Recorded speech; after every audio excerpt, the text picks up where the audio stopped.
കുറിച്ച് പറഞ്ഞു, ഇവിടെ വാപ്പയെ കുറിച്ച്. എന്റെ വാപ്പാക്ക് വേണ്ടി ഞാൻ ദാനം ചെയ്താൽ അല്ലാഹുവിന്റെ റസൂലേ അത് പകരമാകുമോ? ഉപ്പാക്ക് ഉപകാരം ലഭിക്കുമോ? ഖാല നഅം. മരിച്ചു കിടക്കുന്ന ആള് ജീവിച്ചിരിക്കുന്ന കാലത്ത് ചെയ്ത പോലെയുള്ള കൂലി മക്കള് വാപ്പാക്ക് വേണ്ടി ചെയ്താൽ ഇതിന് കൂലിയുണ്ട്. മക്കളെന്ന് മാത്രമല്ല, വറസത്തിന്റെ വിഷയം ഗാലിബിലും അങ്ങനെയാണ്. സാധാരണഗതിയിൽ ഏറിയ കൂറും മയ്യത്തിന്റെ അടുത്ത ബന്ധുക്കളല്ലേ അവർക്ക് വേണ്ടി ചെയ്യൂ.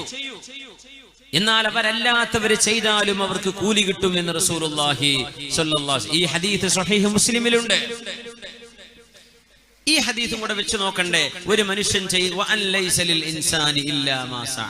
ഒരു മനുഷ്യൻ അയാൾ ചെയ്തത് മാത്രമേ കിട്ടുള്ളൂ. അപ്പൊ ഇത് ബുഖാരിയും മുസ്ലിമും വെട്ടിക്കളയണോ ഈ ഹദീസൊക്കെ?